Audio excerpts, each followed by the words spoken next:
Hi, I'm Ryan LaPlante, and I'm one of the crazy founders of Dumb Dumbs and Dice, the podcast production company that's making the podcast you're listening to right now.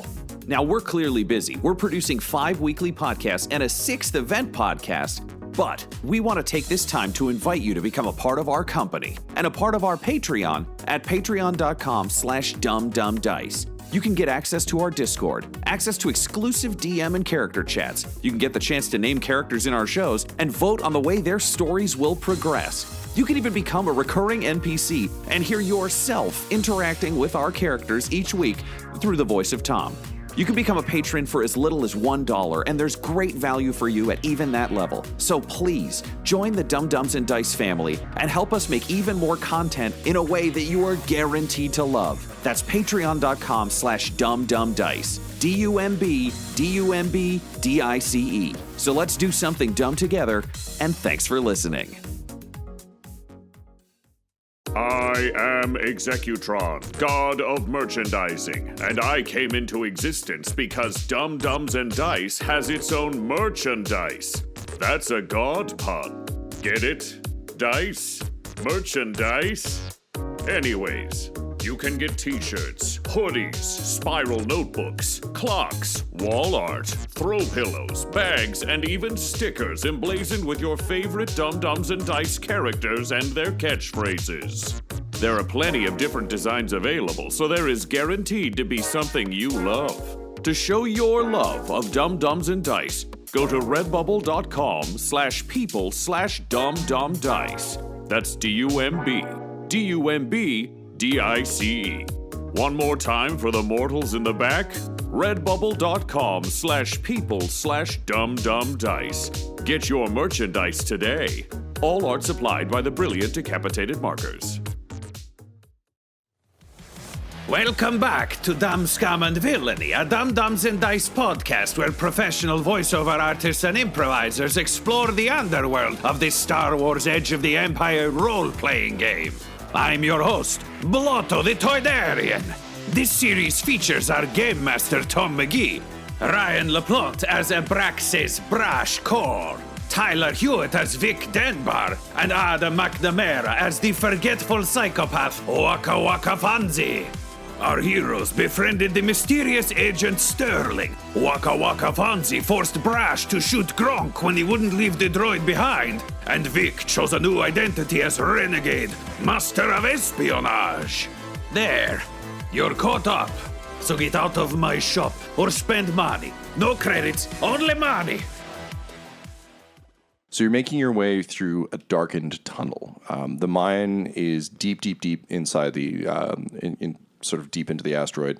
And it's one of those kind of awful claustrophobic tunnel situations that I feel like, Vic, you would never have been down somewhere like this. No. So I think you're really kind of feeling like, Brash, you would, like, this is a smuggler situation, so you're probably used to it, and I'm sure... This is a little bit sexy to me. I like it. Yeah, and Wakka, I'm sure during your time in the army, stuff like this happens. I live in a janitor closet. I love tight spaces. He lives in a janitor's closet and he sucks his own poop back into his body. Yeah, he's fine. He also has amnesia, so like maybe he's done this, maybe he hasn't. It's fine. This is birthing therapy for him. But Vic, for you, this is like real. This is yucky. This is real yucky. But it may be yucky for Vic. But is it yucky for Renegade? Yes, this is awful. Great. So you're leading the way, and you're like visibly agitated. Yeah, you kind of have to push me forward because I'm kind of. Oh just man, like, if I'm only got a reeling Gronk droid to do that. Yeah. I think we'll let Stirling do it because Stirling can be invisible. Pushing you so you appear brave. And he just occasionally whispers like, "You're doing great."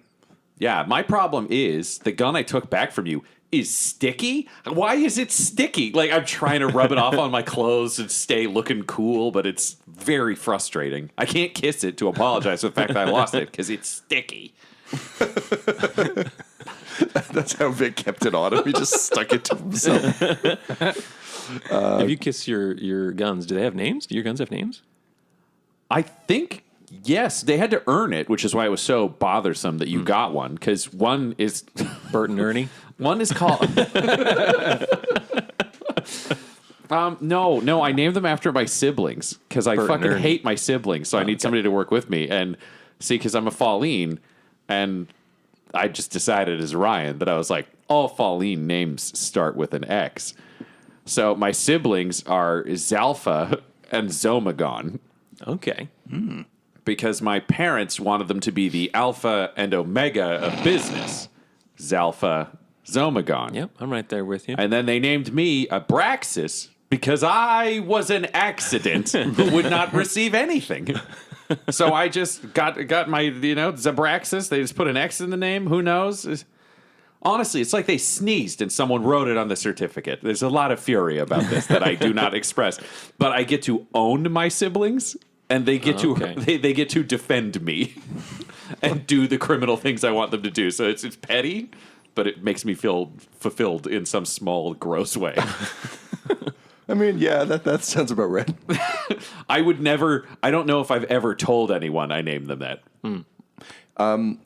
Vic, I imagine for you, because I know like Wakka's named his gun as well, but that doesn't seem like something that Vic... No.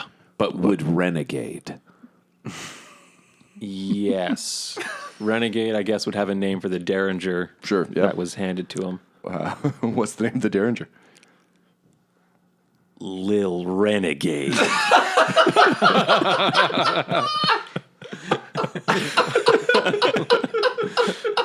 Like Lil apostrophe.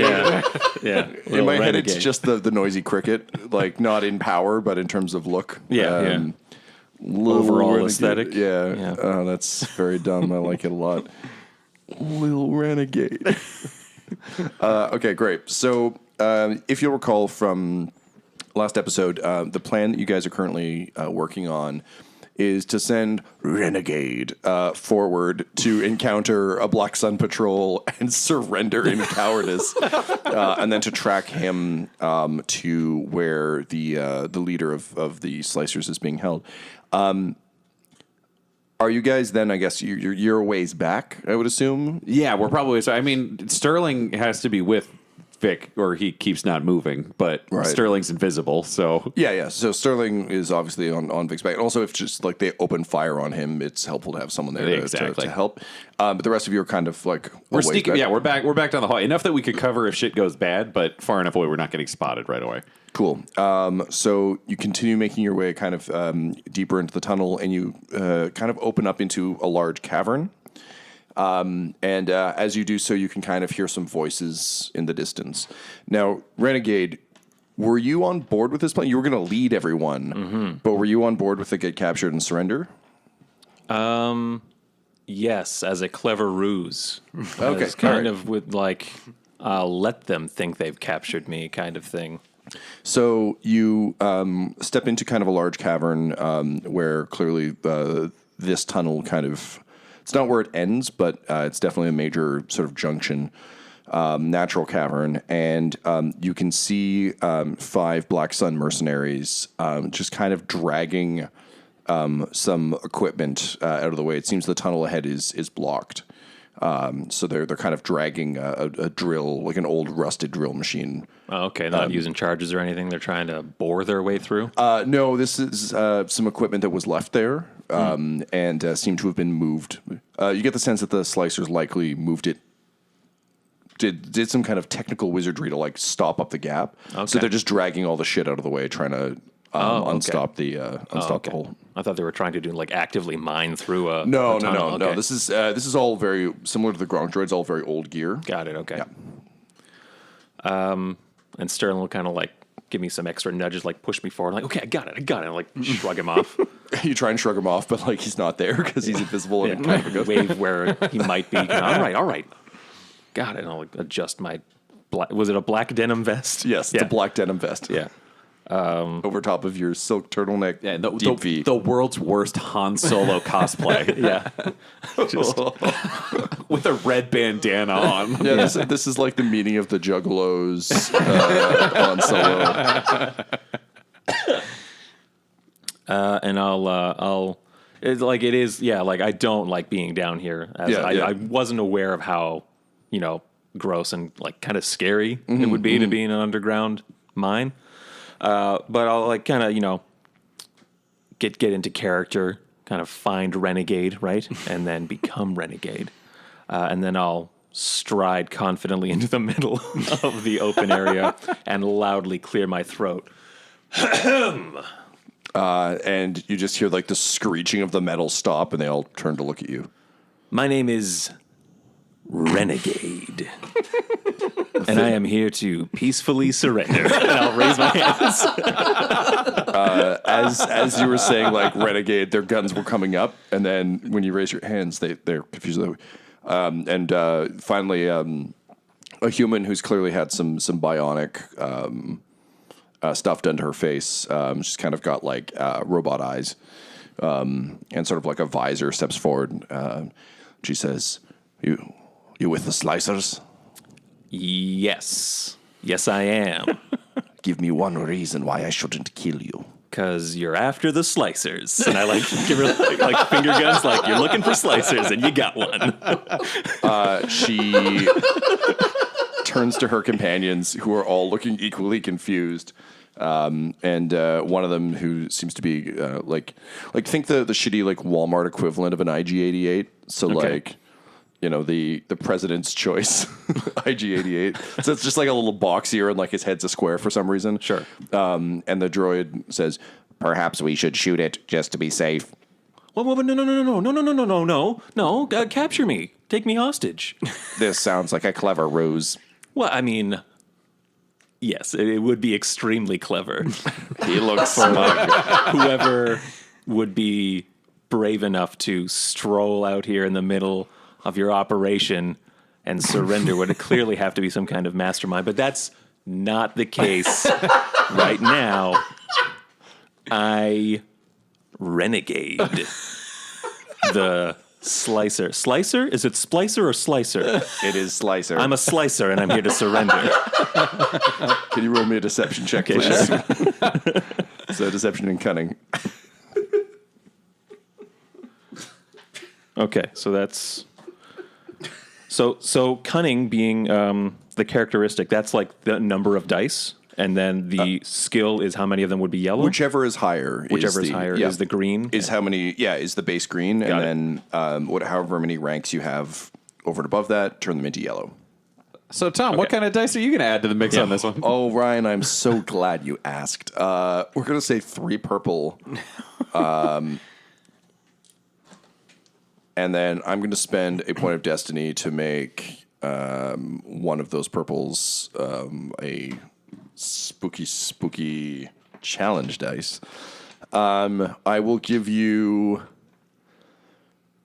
a blue boost dice because you are legit, like you're lying, but also you believe it. Yeah. So add 1 blue, and I think that's it from my end of things. Okay. Yeah. I'm gonna roll. I'm not gonna use any destiny.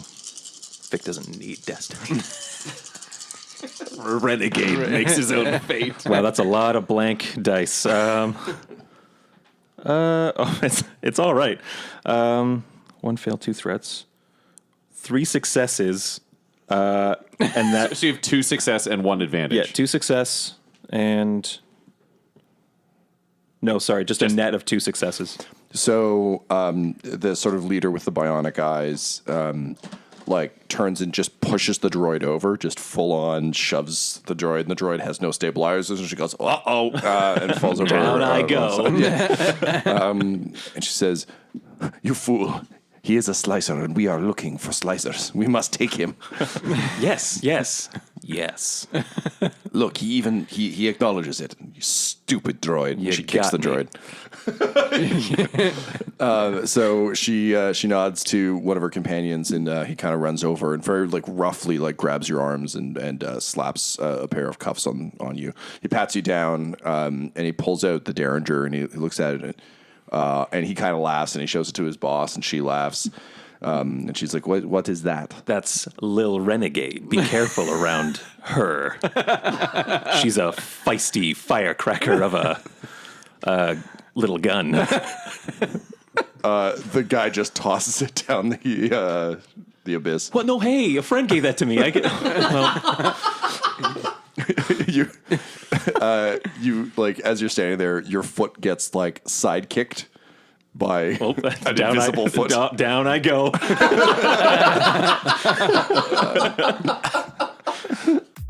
Hey, friends, it's Ryan, but like regular Ryan, as himself, talking about Dumb Dumbs and Dice. Yes, I'm one of the people behind this show. Obviously, you're listening to this show. You're loving this show.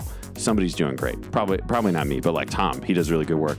Tyler does really good work. Third person also does really good work. I don't know what show this is on. But the important thing is that you can support the show and join the show at Patreon.com/dumbdumbdice. That's right, that address that I totally just said. Go there, join Dumb Dumbs and Dice, support the show. It's going to be great. So they kind of grab you and they kind of bring you to the edge of the thing. She nods to the two of them to keep kind of working at pulling stuff out. The droid spends a good 3 minutes standing up, and it's just that horribly awkward Boston Dynamics robots. They always go, he rolls over and then he has to bend his knees and he's trying to use his elbows and his arms. It's really having a hard time.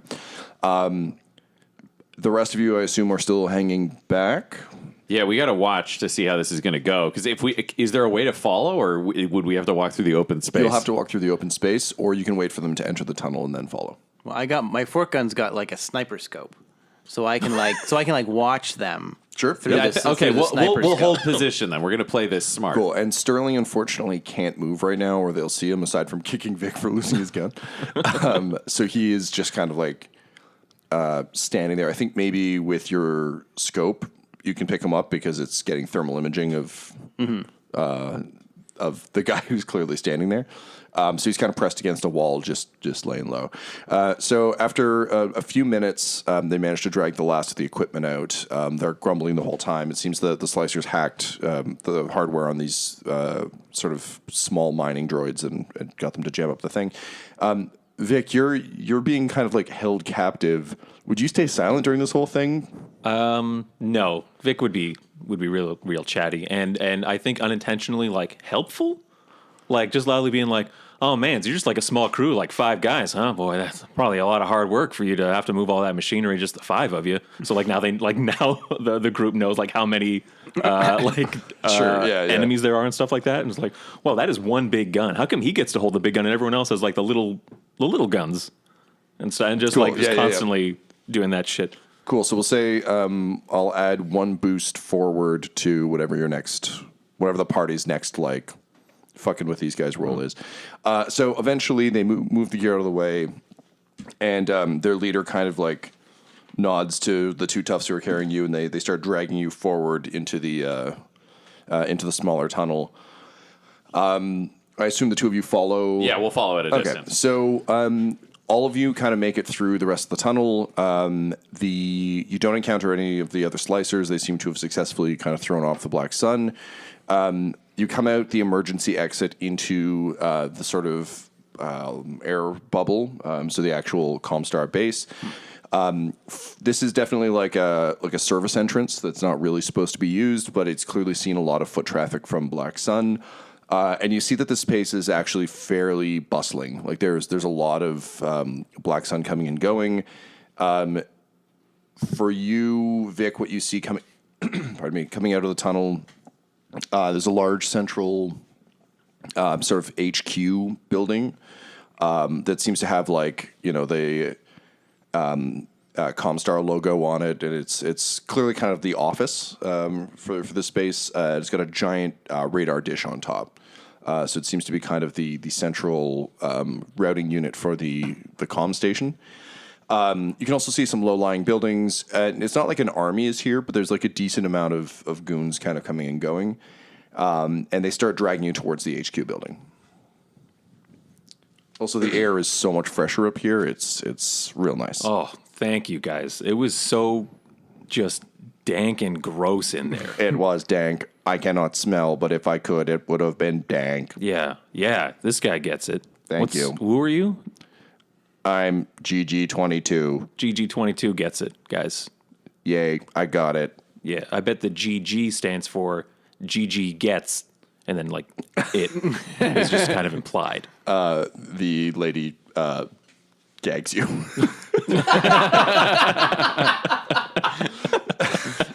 And they begin kind of dragging you towards the HQ building, which looks kind of like an office building with a giant like satellite dish on top. Okay. And I'm talking like giant satellite dish, not like Millennium Falcon sized, but like building sized. Wow. Okay. It's like the dish. Like a Rogue One comm tower. Yeah. Like a Siberia level and GoldenEye dish. That is exactly what was in my head. End of GoldenEye. It was 100% what was in my head. Thank you for getting it. SpongeBob SquarePants. Yes. Sandy Cheeks. It all has to come back to the SquarePants for me. I'm right. like, it's the size of the Crab Shack. Yeah. Yeah, from that time when Patrick Starr's GoldenEye satellite. Yeah. Give me the code, Squidward. So on and so forth. Yeah, good. We've all watched that show. Yeah. For England, SpongeBob. No, for me. That's right. Yeah. And then just hugs him instead. I would watch that. It's the Bond theme, but on a ukulele. That's Oh, who works on MI6 under the double O's? In my head, I can hear it so clearly. But I don't know if I can make it the James sound come out Bond's of my War mouth. Pants. Yeah. It'd be like for Bikini Bottom, SpongeBob. And it's like, no, Patrick, for me. He was like laughing. Oh man, Tyler, that was a fucking good SpongeBob. Anyway, Star Wars. Cool. So, it's obviously a lot brighter out here. There's sort of a number of floodlights that sort of light the area. We're still under the dome, right? Yes, you're under the dome. Yeah. The dome itself seems to give off kind of a faint glow. You get the sense there's probably something in it that helps like refract light and keep everything visible. So you're dragged towards the building. There's two goons on either side of the sort of central doors. They open with a hiss, and you're dragged into the lobby of, again, just kind of like a. It's corporate, but it's also kind of industrial. Like this is, it's weirdly not dissimilar from the mining facility, except that this one is clearly still in use. There's the upkeep has been done, if that makes any sense. And as you're pulled in, you almost trip over one of those little like toasters on wheels. It's and it pauses and kind of stares at you. I'm gagged. And it drives away. Oh man, that character had such a story that you'll never hear now. DLC.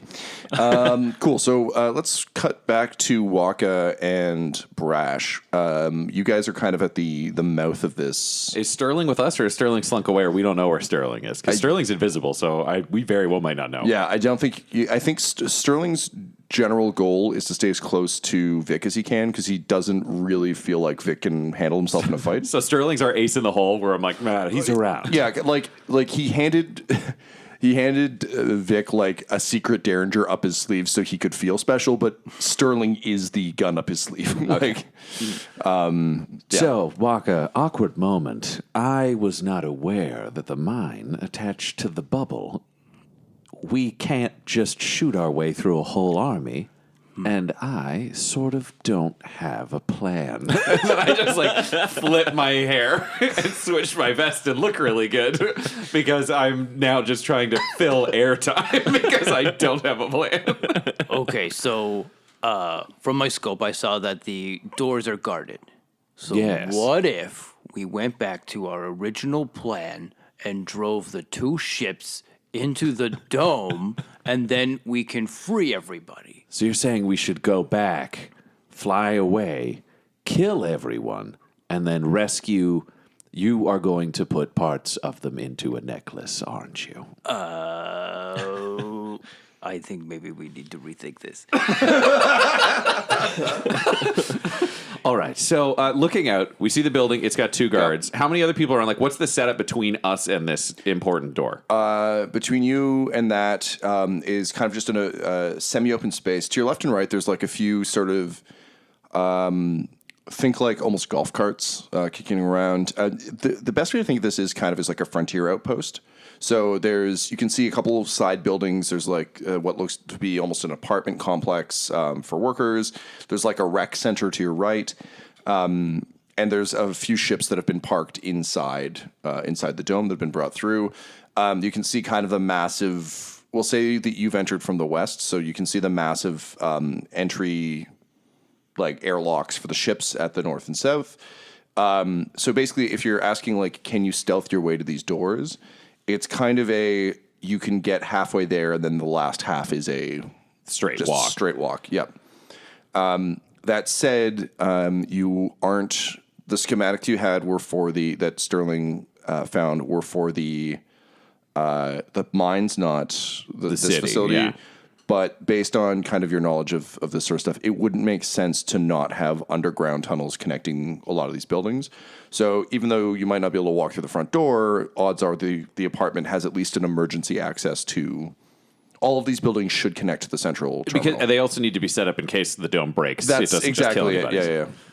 All right, new plan. Okay. We need to find a way underground. Right now, this air smells too good. I want to go back to the smuggle zone.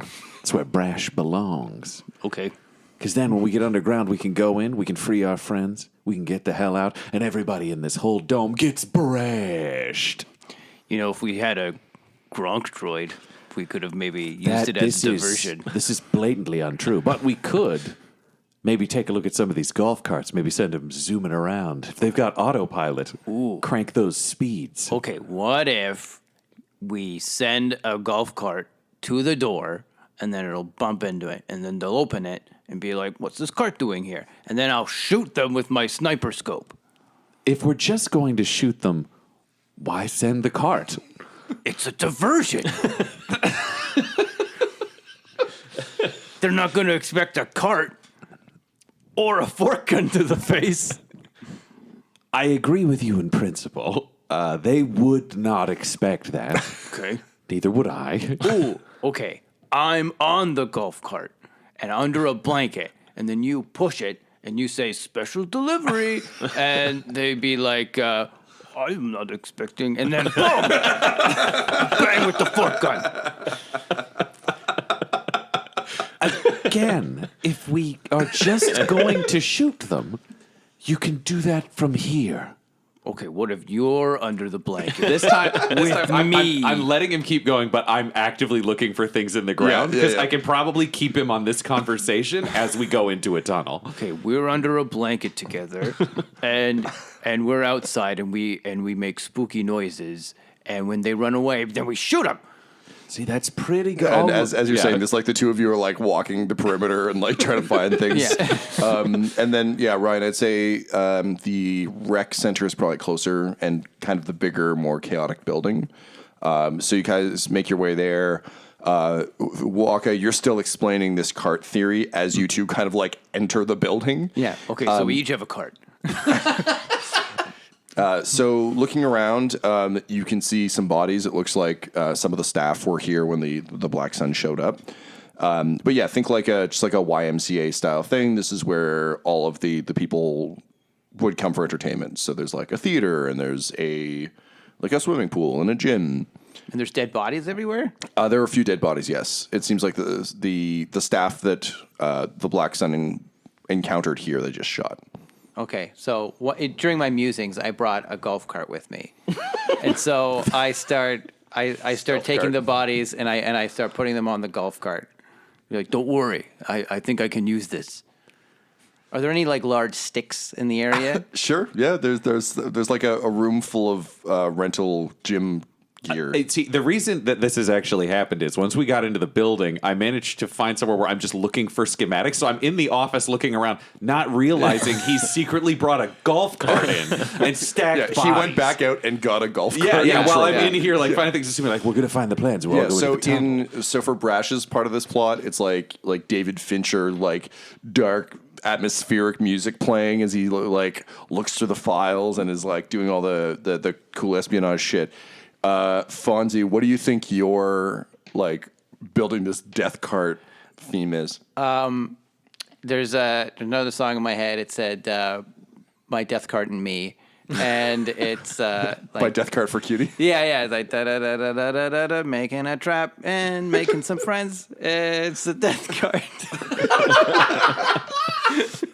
and while I'm doing that, I'm taking the bodies and kind of propping them up on some mops that I found that are weighed down with weights because it's like a rec center. Yeah, like Sweep has taught you how to effectively line things up with mobs. I mean, you can't live with a guy for that long and not pick up some sweeping tricks. Right. So there's a golf cart with like about maybe, I'm guessing it's a pretty big golf cart. So like maybe like a dozen bodies like propped up to and like to make them seem like they're alive. A dozen bodies on one golf cart? Yeah, like so That's why he has to stab stuff through them or they'll fall off. Yeah, so they're like they're propped up. Pin cushion of corpses. Yeah. So they're in the. So okay, I'm trying to picture the golf cart then. So is it like a tray or is it a golf car? It's like a little golf car. Oh, golf car. Okay, like 4 people. Okay. Like No, there are 12 corpses now jammed together. So I realized that I'm like, oh, this doesn't look realistic. So then I throw off 8 of the corpses and kind of into a corner, and then so now there's 4 of them seated and propped, and I try to put them in fun positions like they're having a party. So like there's nothing. Like, so people, when they see it, they won't be like, oh, these are dead bodies. No, these are alive bodies. Those 8 over there are dead bodies. Yeah, those 8. But these four are alive and well. Okay, great. And I aim it at like a door that's there. Okay, so I assume you're aiming it to just like careen out into. Yeah. Oh, can I use a destiny point to do what? It's not even rolling dice. Okay, yet. wait. So, I'm doing it. No, it's too late. It's too late. It's mine now. I want to make sure I brought. Why is that so funny to me? Because he's not doing anything yet. He's like bracing. It's just. Can I have more dice, please, for a thing I don't know?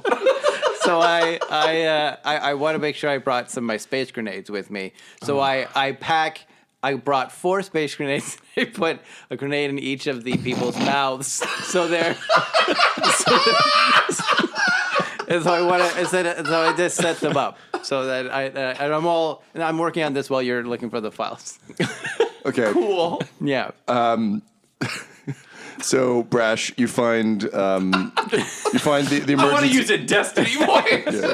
You find the schematics for the facility. You can definitely find like a back entrance that'll take you into the sort of central dome, like array dome. And yeah, there's basically emergency tunnels. They're not very big. They are very much just like this isn't it's cold outside, so we built an underground. It's if the space dome breaks because people drove enough flower trucks into it. Almost like Jeffrey's tubes from Star Trek. Okay, so they're like 4 or 5 feet in crouch. You can't really stand, but you get where you need to go. We're going to say they're big enough that you can stand, but it really is like a single person wide and tall. So it would be kind of an ants situation. You also don't know how many people legitimately live here, so who knows? So you get that, and you kind of like stand up, you turn around just in time to see Fonzie and his death cart. And Fonzie, what do you say as you launch the cart? How do you like my plan so far? And with that, the cart shoots out of the door, out onto the thing, and you hear a bunch of screams, and then the gunfire begins. Great. I thought so. This episode of Dumb, Scum, and Villainy features the voices of Ryan LaPlante at the Ryan LaPlante on Twitter, Tyler Hewitt at Tyler_Hewitt on Twitter, Adam McNamara at Adam McNamara13 on Twitter, and our fantastic Game Master Tom McGee at McGeeTD on Twitter. This episode was edited by Ryan LaPlante, and all of Dum Dums and Dice's art is by Decapitated Markers at Decapitated Marker on Twitter. That's MRKR. Our theme song is In Orbit by Kronox, and our ad music is No Control and Chiefs by Jazzar, JAHZZAR, all available at freemusicarchive.org. When it comes to Dum Dums and Dice, you can visit our website at dumdumdice.com. Our Twitter and Instagram are at dumdumdice, and on Facebook at facebook.com/dumdumdice. But most importantly, we've got merchandise at redbubble.com/people/dumdumdice, or you can join our Patreon at patreon.com/dumdumdice. That's DUMBDICE. Now get out of my shop. I'm a Toydarian. Your Jedi mind tricks do not work on me. Dum Dums and Dice has to give a special thank you to the supreme beings of our Patreon at this time. Christian Menicola, Long, the Half-Blind Prophet, James Cuellar, DM Rob, Christopher Little, Joshua White, and Jill and Noel LaPlante. If you want your name to be added to this list, you can join our Patreon too at patreon.com/dumbdumbdice. Thanks to them, and a little bit of thanks to you.